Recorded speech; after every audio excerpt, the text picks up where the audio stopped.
kita ini kan, saya ini punya bapak kiai, mbah kiai, punya guru yang sangat alim ya, seorang kiai Memun. Itu dulu kita pengkaji ilmu itu tidak pernah tahu bedanya NU dan Muhammadiyah. Karena dulu Mbah Darwis itu, Kiai Dahlan itu dulu ngajinya bersama Mbah Hasyim ketika di Indonesia yang ngaji Mbah Soleh Darat. Mbah Soleh Darat itu dulu ngajinya sama buyut saya ke-6, namanya Mbah Soleh Asnawi di Kudus.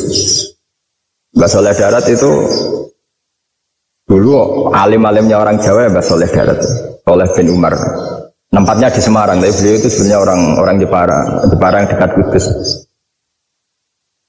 Setelah di Mekah, Mbah Hasyim ini mondoknya ya, mulazimnya ke Syekh Mahfud Termas. Tapi sesekali ke Syekh Khotib Minangkabau. Nah yang Mbah Ahmad Dahlan lebih sering ke Syekh Khotib Minangkabau, sesekali ke Mbah Mahfud.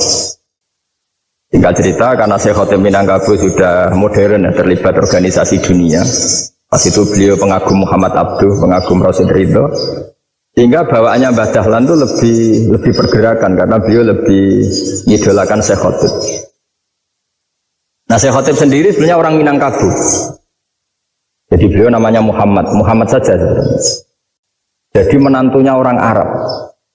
Oh itu dicibir mertuanya ini karena punya mantu orang Jawa, orang ndak Arab. Singkat cerita terus si mertuanya bilang gini, kamu jangan pernah bilang kalau orang Arab itu mansa kanal Arab, orang yang bertempat di Arab. Walakin man takallama bi arabiyyin fasihin, tapi orang bisa ngomong Arab secara fasih. Singkat cerita kalau kamu tidak percaya, nanti suatu saat menantu saya kalau Jumatan, tidak usah kamu kasih tahu, langsung suruh jadi khotib. Nggak usah kamu kasih tahu, sarannya nggak usah kamu kasih tahu. Kalau sekarang kan enggak. Kalau dosen mau jadi khotib kan mengumpulkan materi dulu. Lucunya di antara materinya itu dari TV. Makanya jadi ribet kan khutbah sekarang. Kalau musim corona ya akan ngomong corona, musim apa yang ngomong apa. Jadi lagi-lagi didikte oleh media. Sebenarnya kalau ngomong kan sesuai kebutuhan umat, ini obatnya apa. Tapi nggak sesuai trending topik, itu kan kayak anak-anak gaul. Ini dokter kok gitu kan aneh. Singkat cerita si khotib ini nggak dikasih tahu, saya Muhammad tadi nggak dikasih tahu, langsung disuruh khutbah. Fatakallama bikalamin fasihin, dia ngomong fasih sekali, bahkan ngalah-ngalahi fasihnya orang Arab asli. Semenjak itu beliau dapat gelar al-khotib, orang yang cakap berpidato berkhutbah. Hanya terus dia khotib al-Minangkabau. Jadi orang Indonesia itu luar biasa. Dulu yang namanya orang Indonesia di Arab Saudi itu dihormati sekali karena yang kesana itu pasti ulama. Sudah alim di Indonesia kesana, termasuk Mbah Ahmad Dahlan, Mbah Hasyim dulu karena sama-sama muridnya Mbah Soleh Darat. Lama-lama yang kesana itu TKI TKW itu ya mulai agak dibully. Dulu Syekh Nawawi di antara ijtihad yang dihormati itu beliau mengkritik. Nyuwun sewu orang yang kan orang biasanya normalnya kan muji orang mati syahid. Hebat orang mati syahid itu hebat ini. Oke, kita sepakat orang mati syahid itu hebat. Tapi kata Imam Nawawi dengan syarat niatnya itu li'ila'i kalimatillah dan itu bawaan takdir. Ulang lagi itu bawaan takdir, harus mati di medan perang. Tapi tidak boleh seseorang ini niat perang tapi niatnya supaya syahid. Karena kalau begitu berarti dia berniat supaya menjadi maktul al-kafir, orang yang dibunuh orang kafir. Kedua, dengan dia mati berarti pasukan Islam berkurang. Berarti dia ingin pasukan berkurang, hanya ambisinya dia ingin langsung ke surga. Misalnya pasukan orang Islam itu 10, orang kafir 10. Kalau kamu ingin syahid berarti mati 1 kan, tinggal 9 kan. Nah kalau yang seperti itu 10 kan mati semua. Gara-gara ingin syahid, akhirnya perangi rapati tenanan, benang mati, benang mlebu. Kata Syekh Nawawi, ya enggak. Kalau kamu perang sama orang kafir, ya niat menang. Dengan niat menang ini, kamu ingin li'ila'i kalimatillah. Tapi kalau kamu ingin syahid, berarti kamu menuruti keinginan nafsu kamu yang cepat masuk surga. Itu orang Arab kagumnya bukan main. Karena di mana-mana orang itu dinilai dari niatnya. Paham ini ya? Tapi perang loh ya, dalam kondisi perang, bukan teroris. Perang itu artinya orang kafir yang ingin bunuh kita, itu perang namanya apa? Perang. Dulu orang cerita syahid itu hanya pokoknya syahid itu hebat, pokoknya syahid itu hebat. Saya di medan perang itu hebat, pokoknya saya di medan perang hebat. Tapi ketika Syekh Nawawi memberi penjelasan ilmiah, jika kamu perang ingin cepat mati, ingin cepat syahid, artinya ini untuk pemenuhan diri kamu, karena kamu bayangkan langsung masuk surga. Kamu lupa bahwa dengan kamu dibunuh, kekuatan Islam berkurang. Akhirnya beliau memberi penjelasan, syahid itu bagus, itu sebagai takdir. Hanya takdir itu kita perang yang ingin menang, tapi takdirnya mati. Jangan dibalik oleh perang rapati tenanan benang mati namun bu. Itu yang pertama, termasuk ulama yang pertama memberi penjelasan itu Syekh Nawawi. Akhirnya melahirkan kekaguman yang luar biasa dengan tafsir Munirnya itu. Terus beliau itu orang yang rileks kalau menjelaskan ilmu. Ini juga guru-gurunya Mbah Hasim, Mbah Guru sama Mbah Hasim sama Mbah Ahmad Dahlan Syekh Nawawi. Jadi dulu yang alim di Arab itu ada Syekh Nawawi, ada Syekh Khotib Minangkabau, ada Syekh Bakir Jogja, ada Syekh Mahfud Termas. Itu orang Indonesia banyak sekali yang alim. Bahkan diantaranya yang dikagumi Al-Azhar itu juga orang Indonesia, nama Syekh Abdul Manan, itu mbahnya Syekh Mahfud Termas. Itu pertama ada duta besar Indonesia di Mesir, itu termasuk barokahnya Mbak Abdul Manan tadi, itu juga orang Indonesia. Jadi pemahaman ulama Indonesia itu khas, termasuk ketika memaknai apa? Syahid. Ketika memaknai apa? Syahid. Itu unik. Ketika Syekh Nawawi diuji dulu, itu yang namanya ulama diuji dulu oleh 100 ulama.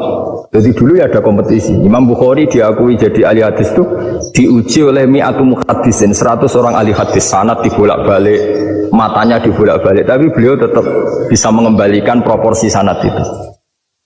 Dan Nawawi pernah diuji gini, ayul afdol al ulama awe salatin, keren mana ulama sama raja atau sama orang-orang kaya sama penguasa?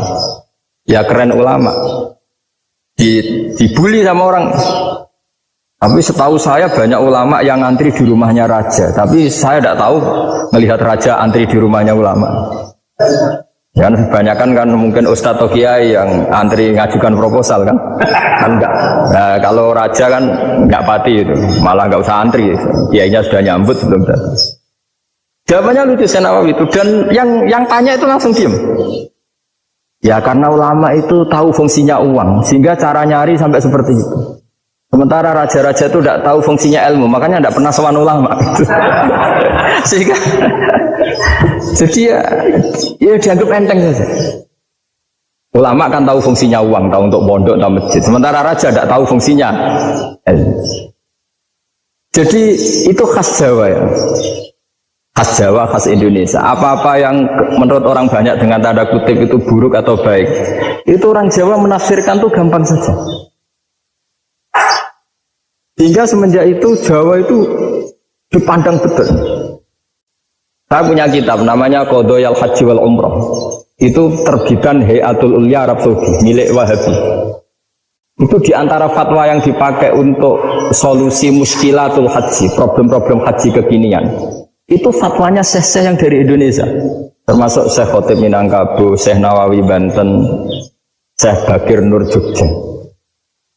Misalnya begini, dalam fatwa-fatwa yang menyulitkan kita ya, sampai sekarang jadi perdebatan. Ketika Sofa dan Marwah itu dengan batas tertentu, saya ulang lagi dengan batas tertentu, mau tidak mau atas nama kebutuhan, itu kan butuh perluasan. Karena kalau naik turun itu mudah disepakati ulama. Jadi misalnya gini ya, saya punya tanah seluas ini. Pasti orang akan mengatakan sampai bawah ya tanah saya, sampai atas tanah saya. Itu mujma' alaih, itu disepakati. Jika Nabi ngendikan al-Ka'bah min tuhumil ardi ilas sama Ka'badun. Ka'bah sampai ujung bumi, sampai ke aras semuanya Ka'bah. Hingga tidak ada perdebatan ulama ketika Masjid Haram di tingkat, kemudian yang di atas sholat. Tetap dia menghadap Ka'bah.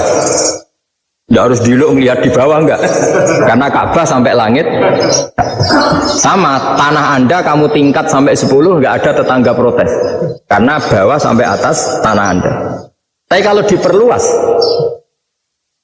tanah Anda kamu luaskan setengah meter saja atau 3 cm saja, iso geger mbek tonggo. Karena di mana-mana batas itu ya tadi. Kalau atas bawah miliknya, kalau samping enggak. Pertanyaannya, perluasan Mina itu ke samping. Perluasannya Matof yang Mas'ah itu juga ke samping. Geger kan ulama dunia. Bagaimana hukumnya Mina Jadid? Mina yang diperbarui atau Mina yang diperluas. Itu diantara rujukan baik yang membolehkan maupun yang menentang. Itu ya Syekh Indonesia. Itu original tuh. Saya punya kitab original terbitan Hayatul Ulya. Kira-kira ya kemenaknya Arab Saudi kalau di Indonesia itu. Itu yang dirujuk Dawei Syekh Nawawi, Dawei Syekh Khatib Minangkabau. Karena apa? Ada logika khas Jawa. Misalnya begini. Meskipun saya tidak perlu fatwa Mina Jadid sah apa enggak, memang jadi perkhilafan ulama. Misalnya kampung ini dinamai Mina. Pertanyaannya gini. Tanah yang di samping ini bisa milik Anda apa enggak? Ya bisa Gus kalau dibeli atau dihibahkan. Jadi tanah di samping Anda menjadi milik Anda karena ada proses pengambil alian lewat beli maupun hibah. Nah masalahnya ini negara itu berhak menganeksasi atau memasukkan ini sebagai Mina. Itu ulama Jawa kalau ditanya, alasannya apa? Fa innal muttasila bis-sy' hukmu dzalika sy'. Karena yang gantet, yang mutasil itu bisa dihukumi seperti sesuatu itu. Jadi kalau ini Mina, ya yang gantet Mina ini ya bisa dikatakan Mina. Beda dengan membuat Mina Malang Mina, wah itu tidak bisa, ada mutasil kan? Itu enteng sekali ulama Jawa. Satu ya tentu karena kebutuhan, tapi asal masih al-muttasilu bihi, yang masih tanah yang masih mutasil. Nah ketika perluasan antara sofa dan marwah kan misalnya ini batas luasnya sofa, ini batas luasnya marwah. Lalu atas nama kebutuhan, sofa marwah itu sampai sini. Sampai agak meluas ke sini. Itu geger Arab Saudi. Wah ini gimana. Padahal tawaf itu harus antara gunung sofa dan gunung marwah. Sa'i itu ya. Tapi kalau istilah Quran memang tawaf sama-sama. Makanya apa inna sofal marwata min sa'airillah faman hajjal baita wa i'tamara fala junaha alaihi ayat tawafati. Nah, jadi kalau istilah sa'i di Quran itu masih tawaf. Karena harus ada, kalau bisa lah, bukan harus. Kalau bisa memang harus ada unsur muternya. Kita kalau sa'i kan dari sini sofa sampai sini marwah, terus kan agak muter ke sini. Nah, kan agak membentuk lingkar. Nah, makanya Quran tetap mengistilahkan apa? Tawaf. Jadi bukan sini ke sini terus sini ke sini kan enggak, tapi sini sampai sini terus muter kan terus sini. Jadi antara setar dan selama ini prakteknya kan gitu ya. Sofa ngambil sini terus ke sini terus agak muter. Nah, karena ada unsur agak muter ini terus orang menyebut apa? Oh. Tapi itu bukan syarat sah, ini cerita ideal. Kita ulang lagi ya. Gunung Sofa itu puncaknya atau pucuknya kalau dalam bahasa Jawa itu ya hanya segini, ini sampai sini. Nah kelompok Islam yang pakai keras nggak boleh diperluas karena Allah memilih tempat ini itu spesial, jadi nggak boleh ke yang lain. Tapi ketika kebutuhan mendesak mau tidak mau harus diperluas, itu jawabnya Kiai Jawa lucu. Gunung sing ketok itu sing dhuwure tok, sikilane luwih hombo. Jadi karena kita kan gunung kan bentuknya gini. Nah sofa yang kecil itu yang atasnya, tapi sikilannya sini kakinya lebih luas. Jadi boleh perluasan asal tidak melebihi kakinya. Nah dihitung ya lebih luas. Jadi Kiai Jawa itu kayak wong delok gunung Penanggungan, kayak gunung Arjuna. Di mana-mana puncak gunung itu lebih kecil timbang kakinya. Artinya diperluas ini bukan berarti tidak di sofa dan tidak di, itu khasnya Jawa. Jadi jangan kira orang Jawa itu udah hebat-hebat sekali. Termasuk perkembangan hotel di Arab Saudi. Itu dulu sebelum ada hotel. Buyut saya kelima atau keenam dulu haji namanya Badur Rahman. Itu kalau mau ingin apa ya menghindari terik matahari itu masuk gua. Itu masuk gua itu hanya separuh badan, kakinya di luar. Jadi jangan bayangkan kalau gua di Indonesia kayak gua Akbar di Tuban orang bisa masuk jalan-jalan, enggak. Gua di Arab tuh kayak cepitan batu tidak sampai masuk. Sehingga kepalanya dimasukkan, kakinya masih kena matahari. Angin panasnya Arab Saudi. Sehingga dalam bayangan hijrah ketika Nabi bersembunyi di gua Tur, itu kata Abu Bakar, kalau orang kafir melihat kakinya pasti melihat kita karena nggak bisa masuk penuh. Jadi orang itu mau dempes tok. Sehingga ya kira-kira luasnya gua paling segini. Makanya guyonannya kiai-kiai itu untung nggak kayak gua Indonesia. Kalau kayak gua Indonesia laba-labanya capek karena luas kan.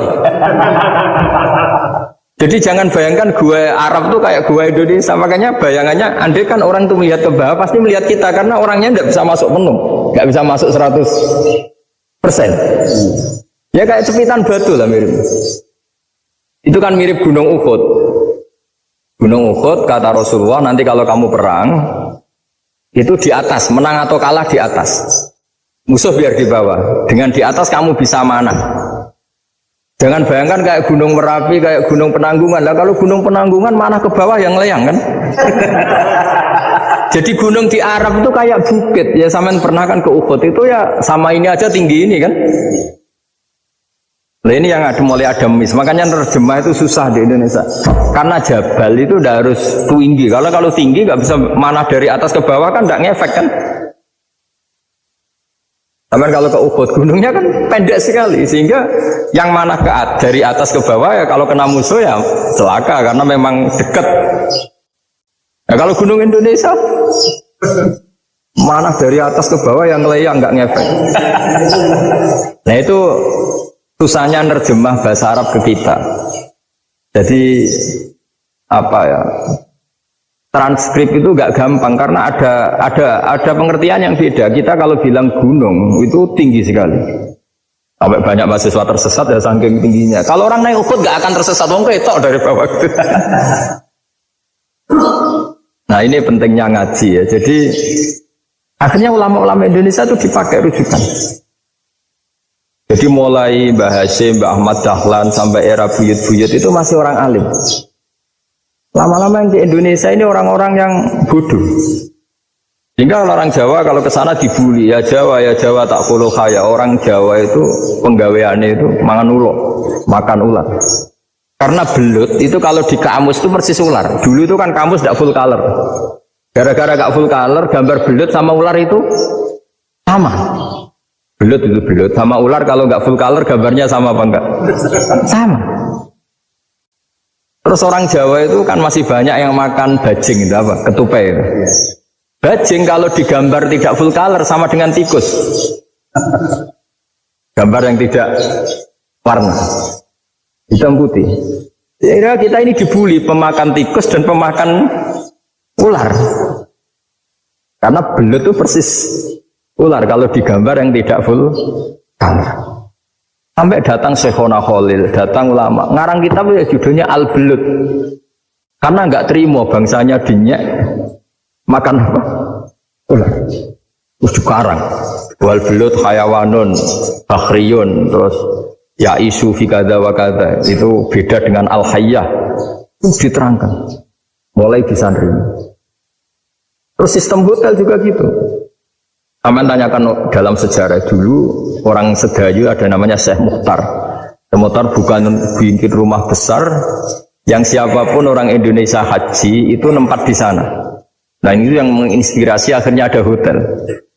Dulu Syekh Mukhtar hanya menyediakan untuk hujat-hujat Indonesia. Lama-lama jadi hotel. Tidak mau saya mau cerita. Kata Mbah Mun sering cerita.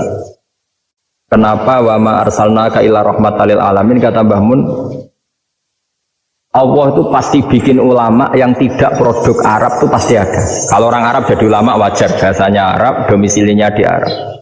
Tapi Allah akan selalu bikin ulama yang tidak bangsa Arab. Imam Ghazali itu Tus itu Persia. Imam Bukhari itu kira-kira kalau sekarang ikut Uzbek. Ya, Imam Bukhari itu kalau negara sekarang ikut mana? Uzbek. Kenapa demikian kata Mbah Mun? Karena Allah sudah ngendikan wa ma arsalnaka illa kafatan linnas. manusia semua ini kena khitabnya Islam. Kalau tidak ada ulama yang dari berbagai negara, kesannya Islam itu hanya milik orang Arab Saudi. Makanya Allah selalu bikin ulama-ulama yang bahkan tidak Arab. Termasuk Imamul Muhaddisin, yaitu Imam Bukhari, itu orang Uzbek, orang Rusia lah kalau sekarang, ikut Uni Soviet dulu. Imam Ghazali itu orang Persia. Syekh Nawawi itu orang Banten. Karena Allah ingin memaklumatkan bahwa Islam ini untuk semua, sehingga orang yang tidak Arab pun bisa belajar Islam, yang alimnya itu nggak kalah sama orang apa? Arab. Makanya ini PR ya. Kalau Gus Dah Ploso nanti ngendikan suatu saat orang belajar Islam itu bahkan orang Arab pun bisa belajar ke Indonesia. Kalau orang Indonesia bisa alim betul kayak dulu. Sekarang banyak liga antar ulama. Itu orang Indonesia pasti masuk. Ulama-ulama top dunia. Itu pasti orang Indonesia banyak yang masuk. Karena tadi ketika orang Indonesia baca kitab, itu orang Arab itu kagum, kok bisa ada bahasanya baca secara benar. Bukan sekedar bisa baca secara benar. Karena memang dilatih sedemikian rupa di pondok-pondok. Makanya kita semua lah, yang alim di Indonesia itu kemana-mana ya pasti alim. Dulu putra Mbah Mun namanya Gus Zofur itu tahun pertama ya sudah the best di tahun pertama. Kalau tahun pertama the best-nya ilmunya bawaan dari sarang, dari keluarganya. Gus Najib mondok di Said Muhammad tahun pertama sudah dipuji sebagai yang teralim karena ya sanggup. Kalau dipujinya tahun ketiga, tahun keempat kan mungkin dapat dari sana. Ini tahun pertama. Tahu lagi tahun pertama. Karena pengajaran di Indonesia itu luar biasa di pondok-pondok. Makanya kalau dalam anekdot pondok itu cerita-cerita lucu itu. Ada orang Jakarta ngaji, setelah di kelas itu pelengahan terus. Melihat jendela, lihat pintu terus. Lama-lama gurunya marah. Kamu diajarin kok enggak punya sopan. Melihat pintu terus enggak memperhatikan guru. Ya. Anak Betawinya jawabnya lucu. Habis Pak Guru bohong. Kenapa ya? Pak Guru bilang Ja'a Zaidun, Zaid datang. Tak lihat enggak ada yang datang. Nah itu contoh nasab kan, ro'a itu Zaidan. Saya melihat Zaid, saya enggak melihat Zaid. Contoh ketiga yang jer kan maror tuh di Zaidin. Saya berjalan ketemu Zaid. Pak Guru diam di situ enggak jalan-jalan. Jadi saking detailnya Indonesia tidak dicari. Kalau rofa Ja'a Zaidun. Kalau nasab ro'a itu Zaidan. Kalau jer maror tuh di Zaidin. Nah si murid Betawi ini karena pertama sekolah, ngiranya gurunya itu cerita, Zaid datang. Makanya dia lihat pintu terus, mana katanya datang kok enggak datang-datang. Nah dengan latihan seperti itu, kemungkinan orang Indonesia salah itu kecil, karena memang dilatih betul. Saya ulang lagi, karena memang dilatih betul. Sehingga ketika orang Indonesia ini yang cerita seorang wartawan, ini kisah nyata. Kali ini tidak anekdot, kisah nyata. Ada wartawan internasional meliput Ramlah itu di Gaza, di Palestina. Wartawan Indonesia ini hanya bisa bahasa Inggris. Dijak ngomong bahasa Arab. Terus dia bilang saya tidak bisa. Saya tidak bisa, saya bisanya ngomong Inggris. Tapi apa yang terjadi setelah sholat? Di Indonesia ini jadi imam pakai sholat jariyah lagi. Baca bismillah benar, bismillahi jer karena mudhof ilaih. Terus ketika iktidal ya benar, Rabbana lakal hamdu mil'us samawati wa mil'ul ardi benar. Ketika tahiyat ya benar, at-tahiyatul mubarakatuh sholawat. Sama orang Arab ini diambungi. Orang Arab kalau senang orang itu dicium. Kamu tawaduk, sebenarnya kamu itu ahli bahasa Arab. Karena orang Indonesia sekali sholat itu nggak ada yang salah, meskipun benarnya karena hafalan, tapi bagi yang ahli nahwu itu hebat. Misalnya kita kalau menghafalkan kan Bismillahi, Bismi jer karena ba, Allahi jer karena mudhof ilaih, Ar-Rahmani jer karena sifat, Ar-Rahimi karena sifat, Alhamdu rofa karena mubtada, Lillahi jer karena ada huruf jerli, Robbi jer karena sifat. Sebetulnya tidak karena pinter, tapi karena hafalan. Tapi orang Indonesia hebatnya itu benar terus. Rabbana lakal hamdu. Ya kan, alhamdu rofa. Terus mil'us samawati ya rofa karena sifat. Sehingga terus Orang Indonesia kalau sholat di Timur Tengah itu dipuji karena maksudnya ya benar, rofa nasabnya juga benar. Nah itu di negara lain tidak ada nggak Indonesia. Orang Cina itu sering bikin marah orang-orang Arab karena kalau dongo itu nggak fasih kayak orang Indonesia. Kalau orang Indonesia kalau dongo ya Allahumma tohir qalbi. Orang Cina ini yang jadi guyon di Arab. Allahumma tahir kalbi gitu. Itu kan bedanya jauh. Itu orang Arab pertama membiarin. Lama-lama kalbun entak gitu. Maksudnya asu-asumu gitu. Karena dia bilangnya qaf itu kaf. Jadi kalau Allahumma dawa tohir, kalau aturi nyucekno panjenengan kalbi ing asu ingsun kan. Tapi kalau qalbi itu hati ingsun, tapi kalau kalbi anjing ingsun. Bedanya qaf sama kaf. Ada orang aja kalbun entak, asu-asumu. Maksudnya kan. Tapi padahal orang Cina itu bareng dilihat teksnya, ya pakai qaf. Orang Indonesia enggak, mulai kecil dilatih, sak fase-fase. Sampai ya sulit betul latihan Fatihah itu. Kalau di Kudus malah sampai 3 bulan Fatihah. Sampai at-tahiyyatu, kurang bersih. At-tahiyyatu. Sampai ada cerita itu orang dipanggil maftuhin itu enggak melengak, harus maftuhin. Baru melengak. Tapi barokahnya itu orang Indonesia kalau dongo memang benar-benar Allahumma tohir qalbi. Ya Allah sucikan hati kami, bukan tahir kalbi. Karena sekali jadi kaf itu maknanya anjing saya. Ya Allah sucikan anjing. Jadi ini orang Indonesia. Jadi kata Mbah Mun, dawe Mbah Mun, illa kafatal linnas, bahwa agama ini milik semuanya.